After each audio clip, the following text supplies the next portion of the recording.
Gracias por estar con nosotros en el San Marcos, canal web de Culturas.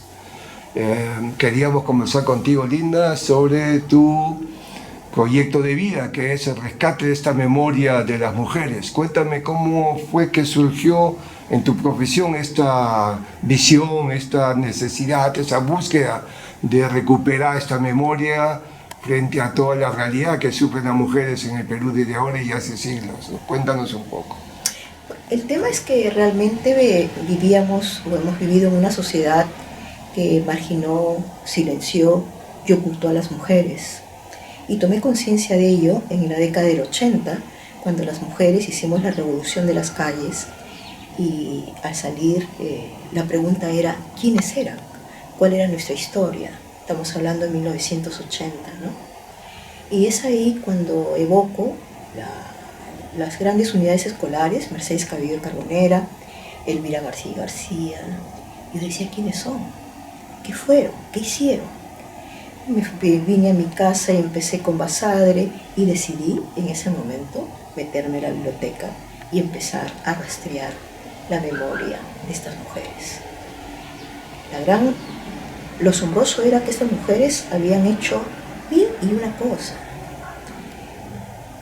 y habían participado políticamente, porque creo y sostengo que todas estas heroínas decidieron participar políticamente.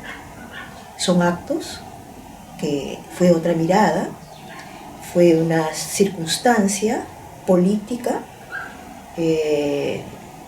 mujeres que realmente a través de la nación tuvieron una mirada frente a todas las vicisitudes, frente a sociedades injustas, frente a gobiernos que no concedían derechos a las mujeres, y estamos hablando de toda la historia de la nación peruana. La colonia, la independencia. Tuvimos una independencia que tuvo una constitución que no incorporó a las mujeres ni a los indígenas. Y entonces ahí tienes este primer hecho, y un hecho que realmente marca el silencio, y no solamente ello, la desfiguración de las mujeres. Las mujeres fuimos desfiguradas por una historia patriarcal, concediéndonos las categorías de prostitutas, pervertidas, amantes, y etcétera, etcétera. Así fuimos concebidas por aquella historia que hemos recusado cuando las mujeres hemos empezado a escribir. Y lo hicieron mujeres también a finales del siglo XIX, ¿no?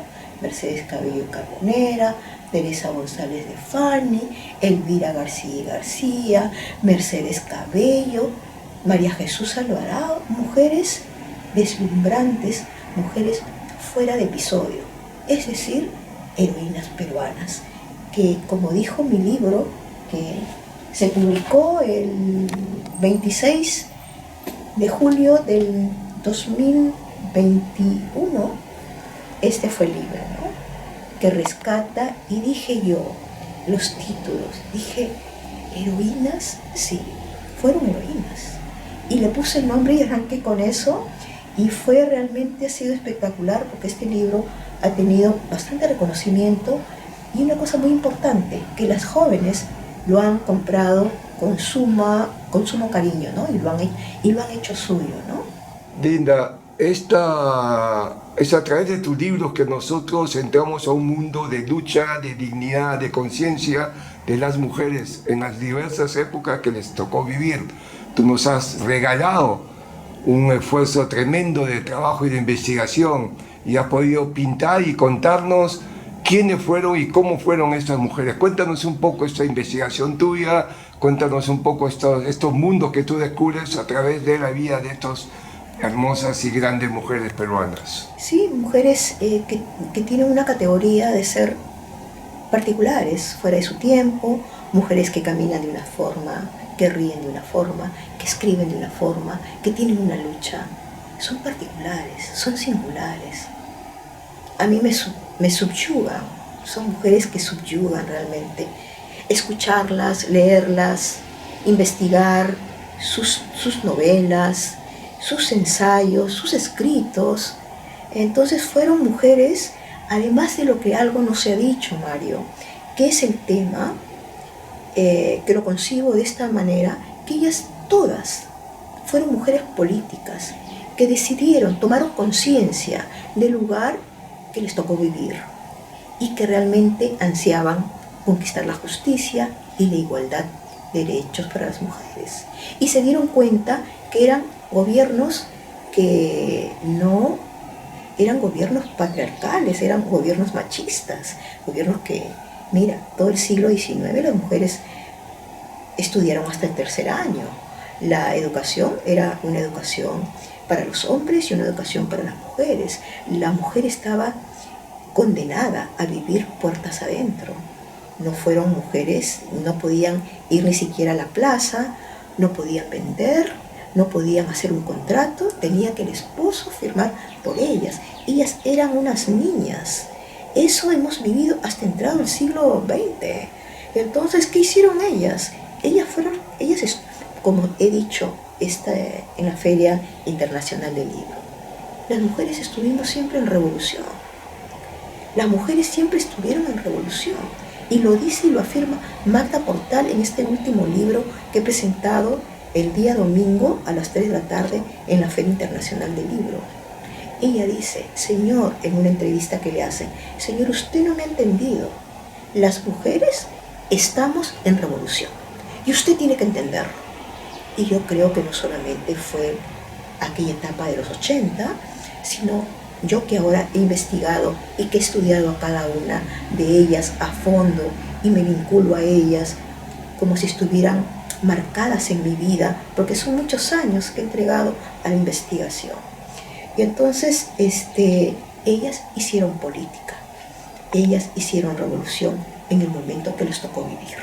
Los aportes, digamos, las coyunturas en las cuales se confrontaron estas grandes mujeres peruanas, a través de tu libro podemos ver, podemos tomar conciencia de el tipo de lucha que emprendieron. Cuéntanos un poco, hemos visto en tu libro de Magda Portal, y la digamos a conocer en el siglo pasado. Cuéntanos un poco sus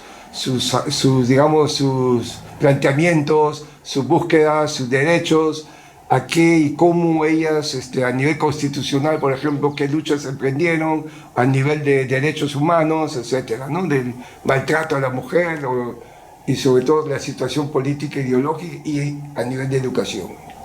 Partamos de la colonia. La colonia fueron 300 años en que la víctima más terrible fue la mujer.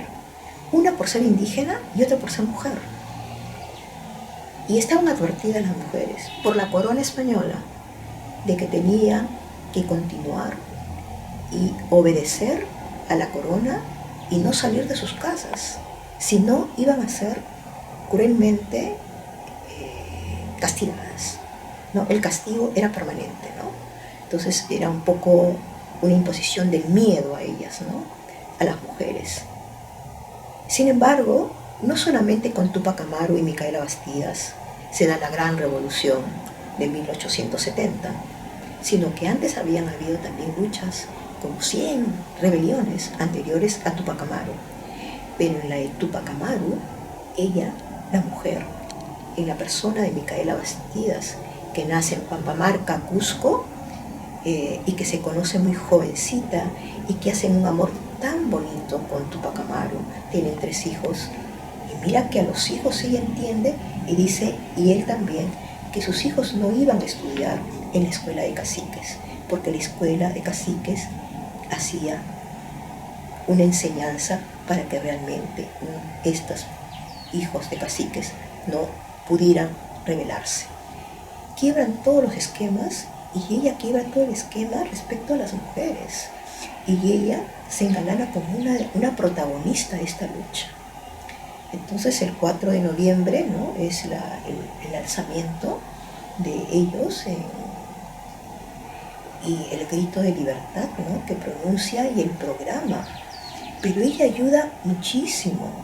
Ella con las mujeres, aglutinando a mujeres que venían de todas las comunidades y que coordina con Tomasa Tito Condemaita, que es la Tomasa también cusqueña, una cacica de Ocos, que tenía un linaje mayor, incaico, como tuvo Tupac Amaru, que era descendiente también de los incas, y hacen esa revolución. Y ella tenía un gesto tan altivo y convocaba mucho, la gente la quería mucho, que establece la estrategia militar. Y aquí quiero entrar a todos esos lineamientos que las mujeres a lo largo de la historia lo hicieron. Fueron soldadas, fueron reclutadoras de soldados, de armamentos, estrategas militar, correos, y eso lo hacen a lo largo de toda la construcción de la historia nuestra. Y entonces, cuando se gana la batalla, la guerra, ¿qué hace Tupac Amaru? Micaela Bastida dice, están debilitados, vayamos al Cusco. Y Tupac Amaru no le dice, fue el cerebro de Tupac Amaru. Recién realmente este tipo de conceptualizaciones y de develamientos históricos a través de las fuentes de crónicas que se han leído, Daniel Valcárcel, ¿no? Y otros, dicen, esta mujer era de otro temple, ¿no? Es una mujer grandiosa, ¿no? Y no se le reconoce, ¿sabes cuándo?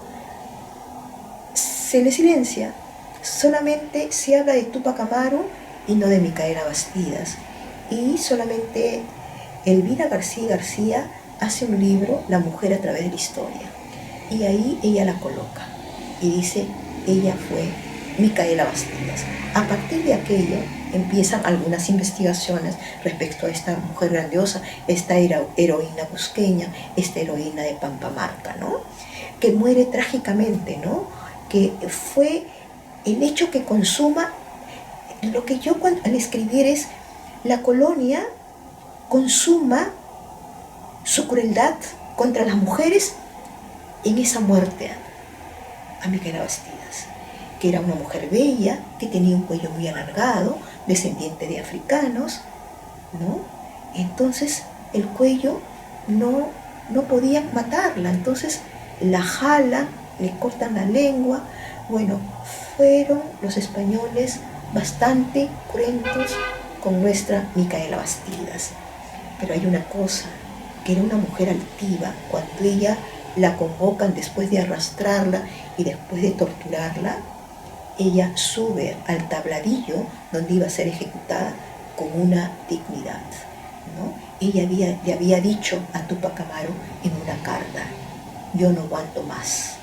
Y esa yo no aguanto más era en quechua, empieza a todas las comunidades a que las comunidades tomaran conciencia de esa situación, que evidentemente cuando muere la familia Tupac Amaru, la gran desfile, esa caminata de la macabra de la muerte, ¿no? 90 mujeres fundamentalmente y niñas caminan desde el Cusco hasta el puerto del Callao. Ahí realmente la colonia establece lo que ellos habían sido. Ellos empiezan la independencia del Perú por ello. Y después vendrá Tomasa Tito Condemaita, que está junto a este movimiento. Era una mujer muy cercana a Tupac Amaru, era otra cacique, vestida con ese manto negro, con un manto negro que tenía una borla dorada, ¿no? Ella gana y ella constituye un ejército, una brigada de mujeres, y gana en Pilpinto una gran batalla. Esta batalla, cuando gana, ella hace una arenga en quechua y convoca a todas las mujeres y danzan. Era la danza de la victoria en ese momento. Pero después muere el mismo día que muere Tupac Amaru y Micaela Bastidas. Mueren en la plaza de armas del Cusco. Así murieron nuestras mujeres en esa etapa. Después seguirán y seguiremos.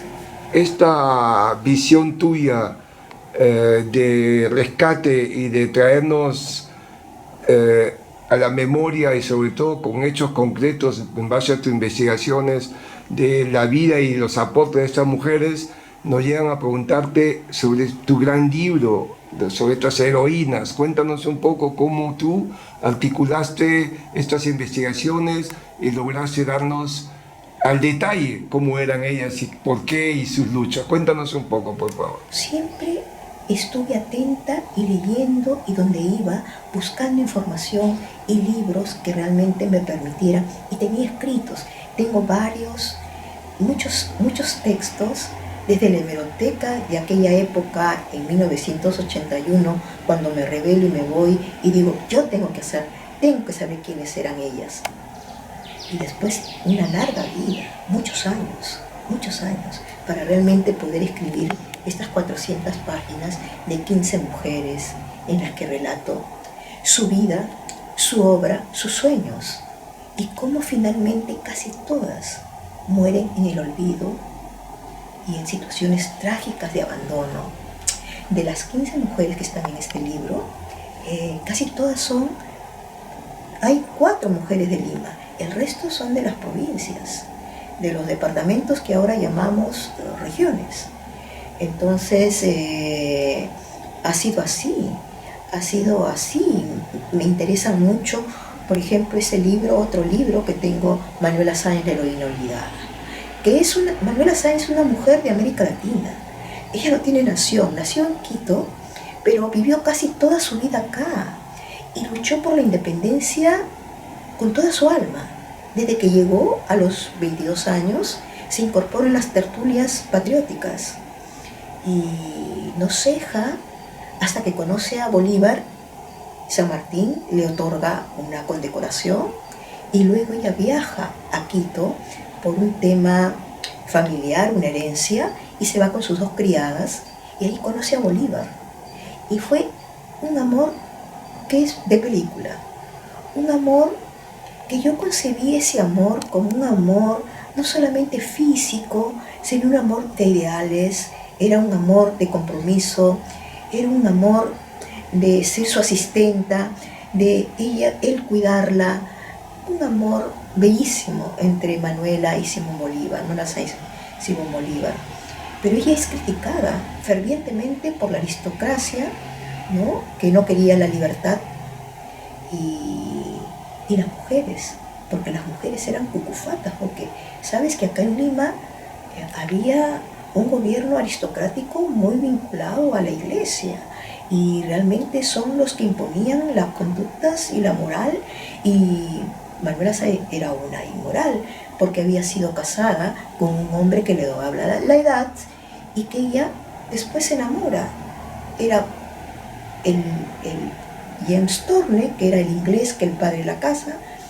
Ella no lo quiere al inglés porque era un hombre conservador, le doblaba la edad, y va a Quito y llega, imagínate, llega el Libertador, triunfante, boyante, con el Mariscal Sucre también, y entonces hace muy amiga del Mariscal Sucre, y aquí ella hace la revolución con Bolívar, ¿no?, porque ella quiebra todos los estamentos. Ella viste uniforme militar, ella toma las armas, ella viste uniforme, y era una gran amazona, o sea, cabalgaba el caballo, porque tú sabes que en esa época, para ir a la batalla de Junín y para ir a la batalla de Ayacucho, eran pues kilómetros y kilómetros, no había carros, no había celular, y la lucha por la independencia fue así.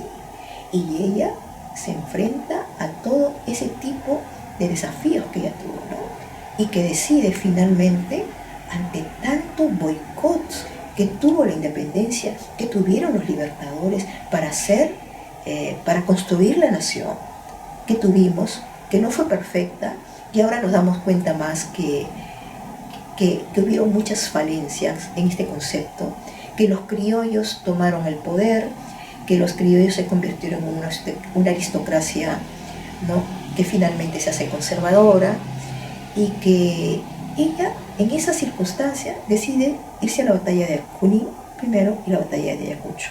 Es la mujer más grande en esa época, Hubieron otras también, tuvimos otras mujeres, pero creo que ella tiene una grandeza particular, tan igual como Bolívar.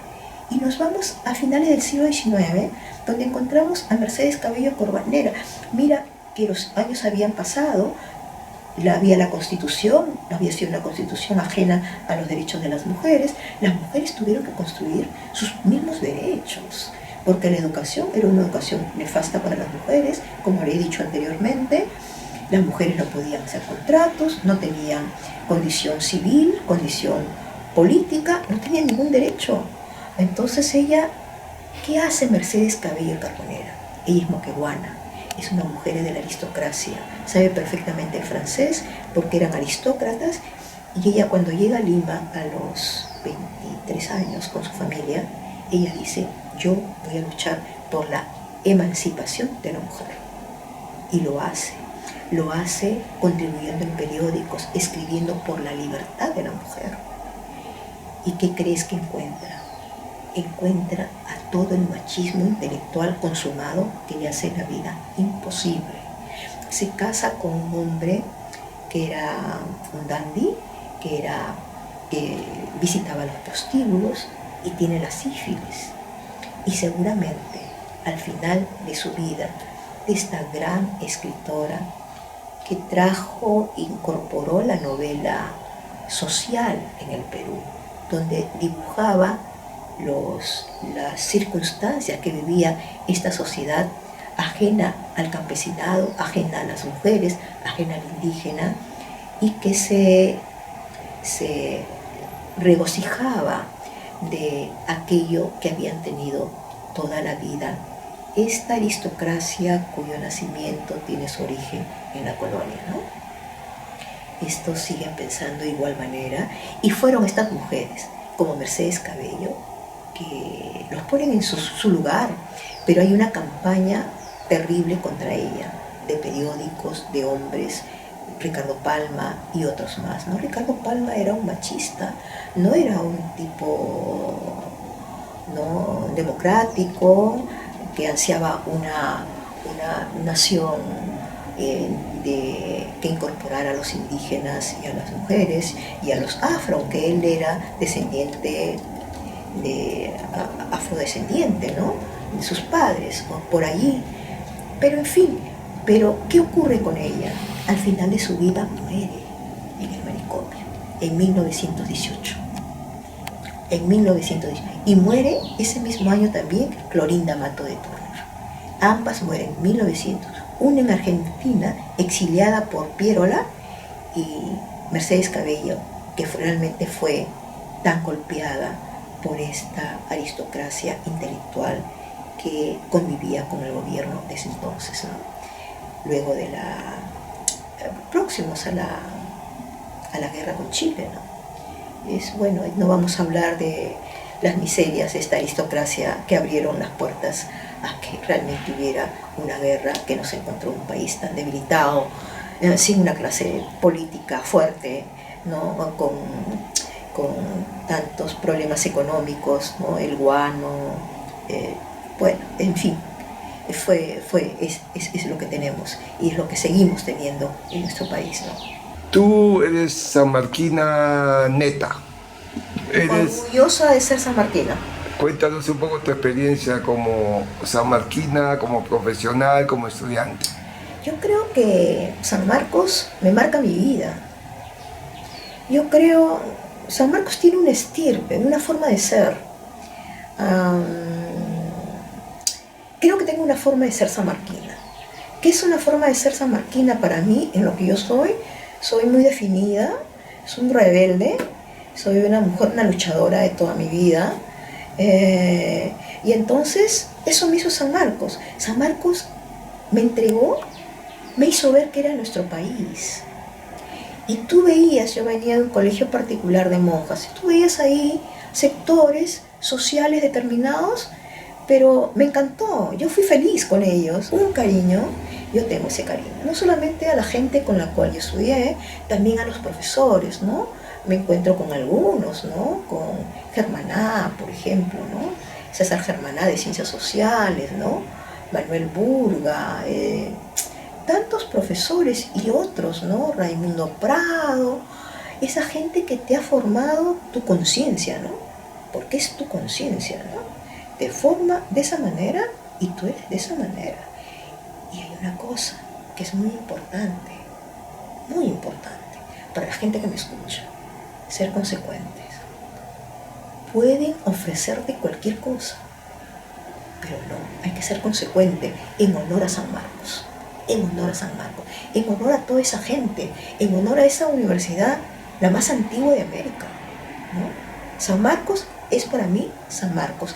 Y mira tú, que en el Facebook, una chica sanmarquina que fue a la presentación de Magda Portal, Mujer Insurrecta, ha hecho un Face, y en que dice, Linda, toda la conferencia dijo, viva San Marcos, viva San Marcos, viva San Marcos. Es que realmente, ¿sabes qué? Me vino los sanmarquinos el día domingo en la Feria Internacional del Libro. Así que si los sanmarquinos me están mirando, un abrazo y un beso con todo mi alma. Y a ser consecuentes y a rescatar nuestro país. A rescatarlo. Para que seamos felices. Todos, sin excepción. Esa es la democracia. Todos. No he trabajado tanto en los pueblos indígenas. Aymaras, quechuas, amazónicos, todos. Qué lindo será ese día. Qué lindo, ojalá que llegue. Tienes muchas condecoraciones y reconocimientos. Recuerdo que hay una importantísima firmada por Chirac. Cuéntanos un poco. El presidente de Francia, cuéntanos un poco. Me condecoraron un 19 de julio del 2005. Fue una gala que hicieron, un discurso que hizo el embajador, un discurso que lo hice yo, y que realmente la presencia del presidente Chirac estuvo muy bien representado. Yo agradezco mucho, pero creo que es una de las... Soy caballero de Francia.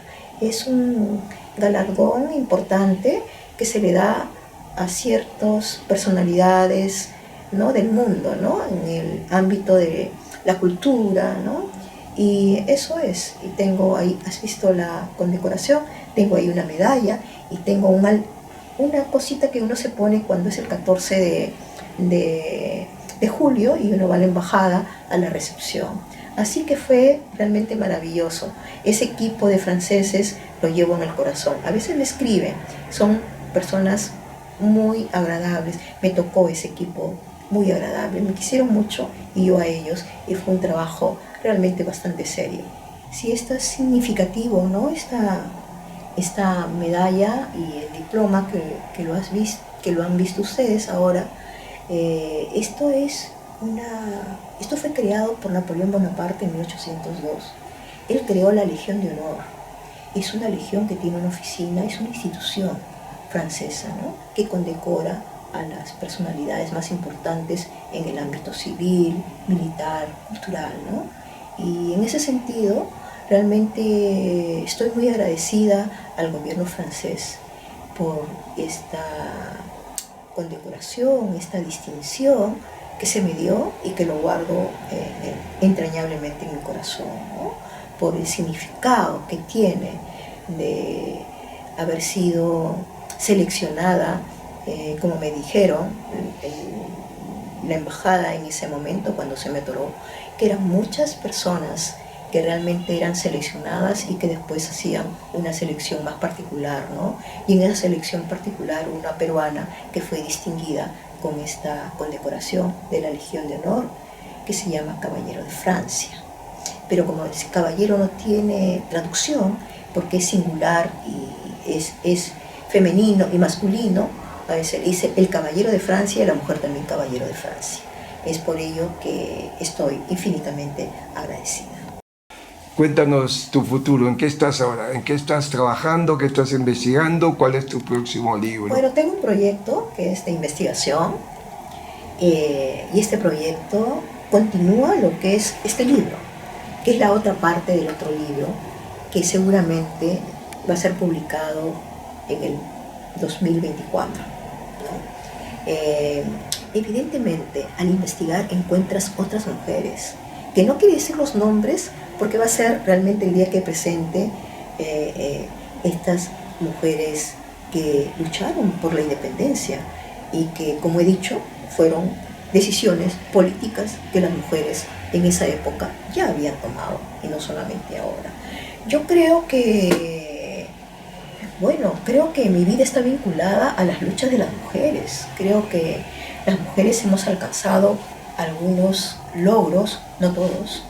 Sigue el patriarcado, sigue la violencia, siguen los acosadores sexuales hasta en el Congreso, y entonces la lucha continúa. El tema de la igualdad no está presente.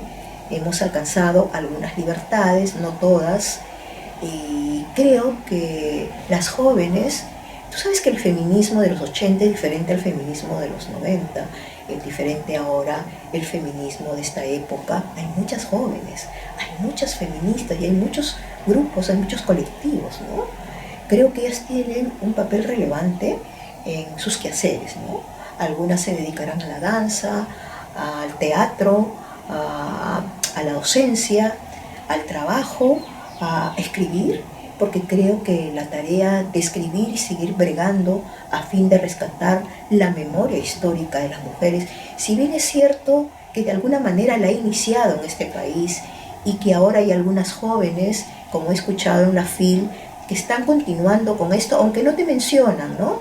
Pero son libros referentes que realmente hacen que las investigaciones sean un elemento importante. Entonces todas esas cosas son las que te motivan a seguir, a continuar trabajando e investigando por las mujeres peruanas y para que este país logre aquella democracia que poco a poco se va alejando de nuestras vidas, ¿no? Eso es lo que yo quería transmitirles hoy día, y gracias, Mario, por esta exquisita entrevista. Un honor haberte conocido. Te tenía en la mente hace meses que me estabas diciendo la entrevista, y total, finalmente ya la hicimos. Muchas gracias a ti.